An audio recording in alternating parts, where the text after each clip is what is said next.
বরকাতুহু। সম্মানিত দর্শক, বাংলাদেশ জাতীয়তাবাদী দল বিএনপি মনে হচ্ছে যে প্রকৃতির একটা ফাঁদে পড়েছে, কিন্তু না। এটি বিএনপির যে পরিবর্তিত পরিস্থিতিতে যে সিদ্ধান্ত নেওয়া দরকার ছিল, যে দৃঢ়তা দরকার ছিল, যে যাকে বলে কৌশল দরকার ছিল, বা যে প্রস্তুতির দরকার ছিল, সেই প্রস্তুতি না থাকার কারণে এমন কতগুলো জটিল সমস্যা এই মুহূর্তে তাদের কাছে এসেছে। এই সমস্যার কারণে প্রথমত তারা তৃণমূলে অনেক জনপ্রিয়তা হারিয়েছে এবং তাদেরকে ভোট দেওয়ার এবং তাদেরকে ভালোবাসার এবং আওয়ামী লীগকে ঘৃণা করার যে রিজনগুলো ছিল, সেই রিজনগুলো ক্রমশ একেবারে প্রান্তিক পর্যায়ে চলে যাচ্ছে। 2 নম্বর হলো, বর্তমান ইউনূস সরকারের কাছে যে তাদের গুরুত্ব, এটা ডে বাই ডে কমে যাচ্ছে এবং তাদের যে বক্তব্য, সেই বক্তব্যগুলো হারিয়ে যাচ্ছে।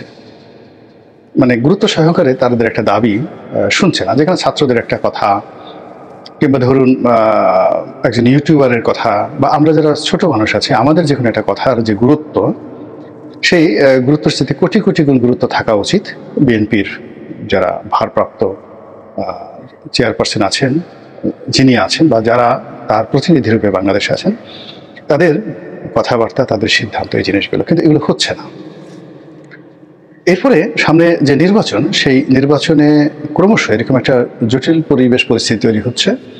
সেই পরিস্থিতিতে যদি বিএনপি ক্ষমতায় আসেও, সেই ক্ষমতা লাভ করা, ভোগ করা এবং সেই ক্ষমতাকে টেনে নেওয়া, এটি রাজনীতির যে হিসাব, সেই হিসাবে বলতে গেলে অসম্ভব। এখন এই সমস্যাগুলো তৈরি হলো কি করে, কিভাবে তৈরি হলো, আমি একে একে এই সমস্যাগুলো বলে যাচ্ছি।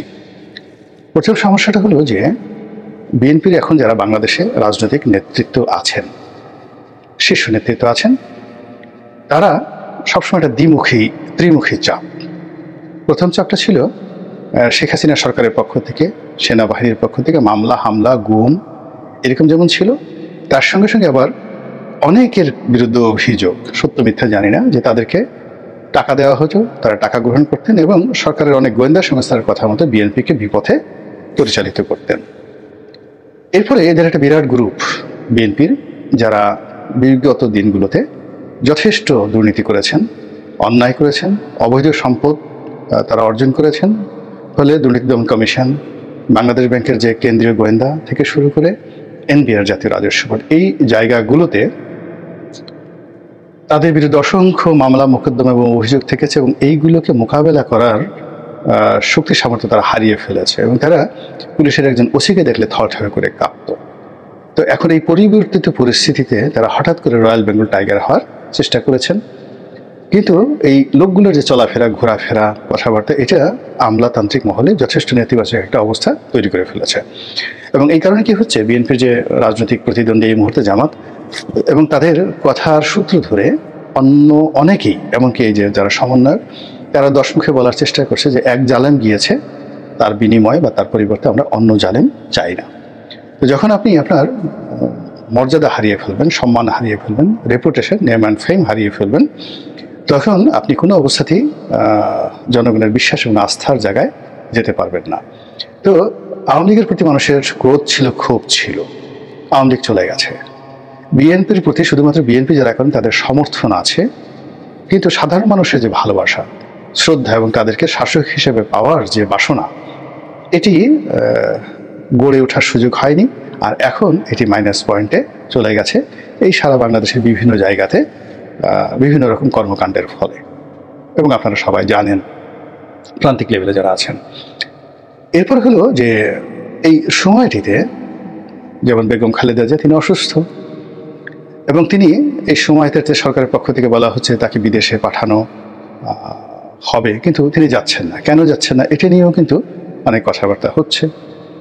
আবার জনাব তারেক রহমান সাহেব, তিনি এখন লন্ডনে আছেন, তিনি কেন আসছেন না, এটি নিয়েও কিন্তু কথাবার্তা হচ্ছে। এখন দলের পক্ষ থেকে যত কথাই বলা হোক না কেন, কিন্তু যেখানে তার দলের লক্ষ লক্ষ নেতাকর্মী প্রতিদিন কোর্ট কাছারিতে হাজিরা দিচ্ছে, তারপরে ঝুঁকি নিচ্ছে, বাংলাদেশে বসে অনেক কিছু করছে, সেখানে সুপ্রিম লিডার হিসেবে তিনি সাহস দেখাবেন, নেতাদের চাইতেও বেশি ঝুঁকি নেবেন এবং পরিবর্তিত পরিস্থিতিতে সব কিছু নিয়ন্ত্রণ করবেন নিজ হাতে। এটা সবাই আশা করে। এখন বিএনপির ভিতরে কি আলোচনা হচ্ছে বা নিজেরা নিজেরা কি ভাবছে সেটা বড় কথা না, কিন্তু জনগণ এই সময়টিতে জনাব তারেক রহমান সাহেবের কাছ থেকে যে ধরনের বলিষ্ঠতা, সাহসিকতা দেখতে চাচ্ছেন বাস্তব ফিল্ডে, সেটা আসলে স্কাইপিতে বসে, দূরে বসে, বা উনি বিশাল একটা জনসমাবেশের মধ্যে বসে দেখা গেল যে স্ক্রিনে, টিভি স্ক্রিনে লন্ডনে থেকে বক্তব্য দিচ্ছেন, এটার আউটপুটটা আসলে ভালো হচ্ছে না। আউটপুটটা দূর থেকে, আদারওয়াইজ তার বক্তব্য প্রচার বন্ধ করতে হবে ওখান থেকে। এখানে মির্জা ফখরুল সাহেব যেভাবে বলতেছেন, রিজভী সাহেব যেভাবে বলতেছেন এভাবে, বা আমির খসরু মাহমুদ চৌধুরী সাহেব, মির্জা আব্বাস যেভাবে বলতেছেন, সেভাবে আরাম। কিন্তু তারেক সাহেব যখন ওখান থেকে ওইভাবে বলছেন, তখন কোনো অবস্থাতেই এটা মানে এখানে যারা উপস্থিত তাদের উপস্থিতিটাকে ম্লান করে দিচ্ছে, আর ওনার যে গুরুত্ব, সেই গুরুত্বটাও হালকা হয়ে যাচ্ছে। এবং এটাই বাস্তবতা। এটার বাইরে যদি কেউ বলে, তারা শুধু তেল মারবে, এবং তেল মেরে আসলে বিএনপি কোনো লাভ হবে না এই মুহূর্তে। এরপরে যেটা হচ্ছে সেটা হলো, who is the friend of mister Tarique Rahman. Tarique রহমানের ঘনিষ্ঠজন কারা বিএনপির মধ্যে? তারা তার রিপ্রেজেন্টেটিভ। যেমন বেগম খালেদা জিয়া বা শেখ হাসিনা, তাদের একটা মিনি ক্যাবিনেট ছিল, কিচেন ক্যাবিনেট ছিল। সেই ক্যাবিনেটের যারা লোকজন, তাদের চেহারা, সুরত, আকার, আকৃতি, এগুলোর উপরে কিন্তু নেতার, যাকে বলা হয়, শ্রেষ্ঠতা নির্ভর করে। বঙ্গবন্ধুর বা জিয়াউর রহমান সাহেবের যে কিচেন ক্যাবিনেট ছিল, তো তার উপরে নির্ভর করে যে নেতা কত বড়। এখন বেগম খালেদা জিয়ার সম্পর্কে আপনি যাই বলেন না কেন, কিন্তু তার সিলেকশন কে ছিল? সাইফুর রহমান সাহেব। তার সিলেকশন ছিল খন্দকার মোশাররফ সাহেব। তার সিলেকশন ছিল এম কে আনোয়ার। তার সিলেকশন ছিল আব্দুল সালাম তালুকদার। এইরকম যে মানুষগুলো যে সিলেকশন ছিল, ফলে কি হলো যে এই মানুষের মধ্যে যখন তিনি সেই বড় চেয়ারটাতে বসতেন, সেটা সভানেত্রী হিসেবে, চেয়ারপারসন হিসেবে, কিংবা প্রধানমন্ত্রী হিসেবে, এবং তার সামনে যখন এরকম কর্নেল অলির মতো লোক থাকতেন, মেজর হাফিজের মতো লোক থাকতেন, আলতাফ হোসেন চৌধুরীর মতো লোক থাকতেন, তাদেরকে দেখলেই মনে হতো যেহেতু তাদের নেতা, ওই নেতা বড়। কিন্তু আপনি বড় একটা সিংহকে বসিয়ে দিলেন একটা বড় চেয়ারে, আর সিংহর চারপাশে এখানে একটা ইঁদুর, ওখানে একটা বিড়াল, ওখানে একটা তেলাপোকা, ওখানে একটা টিকটিকি, এরকম বসিয়ে দিয়ে আপনি যতই বলেন না কেন ওটা সিংহ সিংহ সিংহ, কেউ আপনাকে বিশ্বাস করবে না যে সিংহ। এই জন্য যে কোনো নেতা বা যে কোনো রাজা, যে কোনো প্রধানমন্ত্রী, তাকে মূল্যায়িত হয় তার বন্ধু দ্বারা, তার বান্ধব দ্বারা, তার পরিষদ দ্বারা, তিনি কাদের সঙ্গে আপনজন। তো এখানে দেখা যাচ্ছে যে জনাব তারেক রহমান সাহেব তার একটা যাকে বলে দলের সিনিয়রদেরকে নিয়ে তিনি যে নীতি নির্ধারণী, তার একটা কমিটি আছে।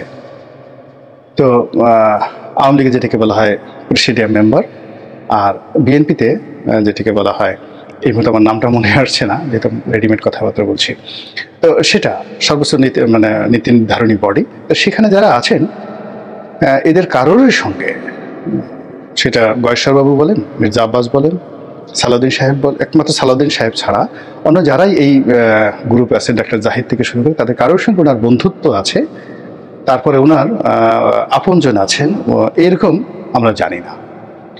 আবার দলের সেন্ট্রাল কমিটিতে, যারা সেন্ট্রাল কমিটিতে রাজপথে যারা খুবই আকর্ষণীয়, যাদের বক্তব্য শুনলে মানুষ খুব আন্দোলিত হয়, তো তাদের সঙ্গে তার যে বন্ধুত্ব আছে বা সম্পর্ক আছে, বা তারা একে অপরের জন্য হরিহর আত্মা, একমাত্র শহীদুদ্দিন চৌধুরী আনি সাহেব ছাড়া এই মুহূর্তে অন্য কারো নাম আমরা জানি না। ফলে কি হচ্ছে, টোটাল এখানে তাকে রিপ্রেজেন্ট করার মতো যে নামগুলো সামনে আসছে দলের মধ্যে, সেই নামগুলো তার দরবারে, মানে জনাব তারেক রহমান সাহেবের দরবারে খুবই প্রভাবশালী। এবং সেই প্রভাব ব্যবহার করে তারা কি করছে, এখানে যে দলের সিনিয়র নেতৃবৃন্দ রয়েছেন তাদের সঙ্গে দাপট দেখাচ্ছেন, কমিটি গঠন করছেন, বিভিন্ন জায়গাতে করছেন। ফলে তারেক রহমান সাহেবের যে ইমেজ, এই ইমেজটা বাংলাদেশে মির্জা ফখরুলকে দিয়ে হচ্ছে না, ইমেজটা মির্জা আব্বাসকে দিয়ে হচ্ছে না, ইমেজটা হচ্ছে ওই যে তার যারা আপনজন, কিচেন ক্যাবিনেটের যে সমস্ত লোকজন আছে, তাদের যোগ্যতা, তাদের অভিজ্ঞতা, এগুলো দিয়ে। আবার ধরুন বিএনপির বাইরে তার কাদের সাথে সম্পর্ক, তো এখন যাদের সাথে সম্পর্ক, তার উপরে জনাব তারেক রহমান সাহেবের কিন্তু যোগ্যতা, অভিজ্ঞতা এবং পাবলিক পারসেপশন এবং ইমেজ, সেটা নির্ভর করে। অর্থাৎ তিনি যদি একটি আড্ডা দিতেন অধ্যাপক সলিমুল্লাহ সাহেবের সঙ্গে, এবং সেটা যদি মানুষ দেখত, কিংবা তার পক্ষ হয়ে প্রফেসর সিরাজুল ইসলাম চৌধুরী, কিংবা ধরুন জাতীয় অধ্যাপক একে আজাদ, এখন এই যে ডায়াবেটিস সমিতির প্রধান, তার সঙ্গে মানে তারেক রহমান সাহেবের সালাম নিয়ে মির্জা ফখরুল সাহেব সবাই মিলে তার সঙ্গে একটা বৈঠক করতে যাইতেন একে আজাদ সাহেবের সঙ্গে, বিখ্যাত ডাক্তার। কিংবা ধরুন চিফ জাস্টিসের সঙ্গে একটা বৈঠক হতো এবং সিনিয়র নেতৃবৃন্দ যেতেন। তো সেখানে এক ধরনের ইমেজ, বা আমাদের বদরুদ্দিন নবীর সাহেব আছেন, মুজাহিদুল ইসলাম সেলিম সাহেব আছেন, তাদের সঙ্গে যদি তারেক রহমান সাহেবের একটা বৈঠক হতো বা তার প্রতিনিধি হিসেবে দলের যারা শীর্ষ নেতৃবৃন্দ রয়েছে তারা যেতেন, এটার একটা আউটপুট হতো। কিন্তু এখানে যাদের সঙ্গে বৈঠক হচ্ছে সেটা একেবারে তরুণ, অনির্লক্ষ, এবং এই তার দলের সবচেয়ে সিনিয়র যারা নেতৃবৃন্দ রয়েছেন তাদেরকে তিনি যেভাবে ছোট ছোট রাজনৈতিক দলের অফিসে পাঠাচ্ছেন এবং তাদেরকে সেইভাবে গুরুত্ব দিচ্ছেন, এই জিনিসগুলো দলের ভিতরে এবং বাইরে নানা রকম সমালোচনা তৈরি হচ্ছে। এবং ধরুন একজন রাজপথের খুবই গুরুত্বপূর্ণ সংগ্রামী নেতা, বা আমি কারো নাম বললাম না, এক একাধিক, এখন তারা যখন জনাব তারেক রহমান সাহেবের সাথে সকালে বিকেলে কথা হয় এবং সেই কথার রেফারেন্সে যখন দেখা গেল মির্জা ফখরুল সাহেবকে ডমিনেট করার চেষ্টা করেন এবং নেতার সঙ্গে কী কথা হলো এই কথা শোনার জন্য অন্য একজন যাকে বলে ছোট রাজনৈতিক দলের একজন সাধারণ লোক, যে কিনা আমির খসরু মাহমুদ চৌধুরী সাহেবের অফিসেই ঢুকতে পারবে না, চেষ্টা করলে ঢুকতে পারবে না, সামনে বসে কথা বলা তো দূরের কথা। এখন যখন সেই আমির খসরু মাহমুদ চৌধুরীকে সেই নেতার বাড়িতে পাঠানো হয়, সেই নেতাদের যাকে বলা হয় অফিসে পাঠানো হয়, নেতা এবং নেতাদের এরকম অনেক, তো এইরকম যারা খুচরা লোকগুলো যারা বিভিন্ন সময় এর কাছ থেকে 10 টাকা চাঁদা আনে, ওর কাছ থেকে যাকে বলে সাহায্য আনে, ওই গোয়েন্দা সংস্থার টাকা খায়, দেশি বিদেশি গোয়েন্দা সংস্থার সাথে বৈঠক হচ্ছে, সেগুলো নিয়ে জিনিসগুলো নিয়ে যারা যাকে বলা হয় মার্কেটিং করে, সব জায়গাতে যাওয়ার চেষ্টা করে, এখন তাদের কাছে যখন বিএনপির একেবারে শ্রেষ্ঠ মানুষগুলোকে পাঠানো হয়, তখন এটা দিয়ে আমাদের যে রাজনৈতিক অঙ্গনে কি মেসেজ যায়, নেতার রুচি, নেতার আভিজাত্য, নেতার ভিশন, নেতার মিশন, এই জিনিসগুলো কোন পর্যায়ে যেমন শেখ হাসিনা যে কাজগুলো করতেন, তার প্রয়োজন হলে তিনি অনেক সময় একটা ওসির সাথে কথা বলতেন, এটা দলটাকে কিন্তু শেষ করে দিয়েছে। ওসিকে দিয়ে তিনি বলতেন যে ফায়ার করে দাও, এটা করে দাও, বা তিনি ছাত্রলীগের কোনো একটা ছেলেকে সরাসরি ডেকে নিতেন, টেলিফোন করতেন, যাও ওখানে ওই বাসে আগুন লাগাও, ওখানে ওর মুখে ঠ্যাং ভেঙে দাও। এই কাজগুলো সরাসরি খুবই ইফেক্টিভ হতো, কিন্তু লং রানে আওয়ামী লীগের মতো দলটাকে যে কি বিপদে ফেলেছে তা এখন দেখছেন যে আওয়ামী লীগের নাম উচ্চারণ করার মতো এই বাংলাদেশে কোনো লোক নেই, এবং আগামী 20 বছর এটা সম্ভব হবে না। এবং এই 20 বছর আওয়ামী লীগ টিকে থাকবে কিনা এটা দ্বিতীয় প্রশ্ন। এখন বিএনপির ক্ষেত্রে যেটা হচ্ছে যে এত বড় একটা ঐতিহাসিক সুযোগ আসতে পারে, শেখ হাসিনা পালাতে পারে, পালানোর সঙ্গে সঙ্গে শেখ হাসিনা পালাবে, শেখ হাসিনার পতন হবে, এমনকি শেখ হাসিনা গণপিটুনিতে মারা যাবে, এরকম প্ল্যান এ বি সি ধরে তারপর নিজেদের যে প্রস্তুতি, সেই প্রস্তুতি যেটা জামাতের ছিল, ফলে জামাত 24 ঘন্টার মধ্যে অ্যাক্ট করতে পেরেছে, আর বাকি বাংলাদেশের কোনো দলের ছিল না। ফলে যখন সেনাপ্রধান তাদেরকে ডেকেছেন, তারা গিয়েছেন এবং তারা কিংকর্তব্য বিমূঢ় হয়ে সেনাপ্রধান যা বলেছেন সেটা শুনেছেন এবং কিংকর্তব্য বিমূঢ় হয়ে গণভবনে গিয়েছেন। এখানে মির্জা ফখরুল সাহেবের যে অবস্থা, মাহমুদুর রহমান মান্নার সাহেবের যে অবস্থা, জুনায়েদ শাকির একই অবস্থা। কিন্তু ওখানে গিয়ে শুধু বসে 1 মিনিটের মধ্যে যাদের প্রস্তুতি ছিল, যেমন আসিফ নজরুল সাহেবের প্রস্তুতি ছিল, তারপরে ওই যে সমন্বয়কারী মাস্টার মাইন্ড তাদের প্রস্তুতি ছিল, তারপরে জামায়াত ইসলামের প্রস্তুতি ছিল, তারা কিন্তু 24 ঘন্টার মধ্যে যা করার তারা কিন্তু করে ফেলেছে, এবং টিল নাও এখন পর্যন্ত তারা তাদের সেই গতিটা অব্যাহত রেখেছে, একটু বিচ্যুত হয়নি। কিন্তু বিএনপি সেই কাজটা তারা করতে পারেনি, না করে তারা উল্টো বিভিন্ন রকম ফাঁদের মধ্যে পড়ে গিয়েছে। এখন দেখা গেল যে সচিবালয়ের যারা বিএনপিপন্থী কর্মকর্তা ছিল, দল করেছে, আওয়ামী লীগের পা চেটেছে, চাকরি বাঁচানোর জন্য আওয়ামী লীগের বাপ ডেকেছে, অল অন এ সাডেন সেই লোকগুলোকে বড় বড় পদে বসানোর জন্য বিএনপি সর্বশক্তি নিয়োগ করেছে। হয়তো 10% সফল হয়েছে, 90% সফল হয়নি, কিন্তু সচিবালয় পুরোটাই বিক্ষুব্ধ হয়ে গেছে। পুলিশে একই অবস্থা।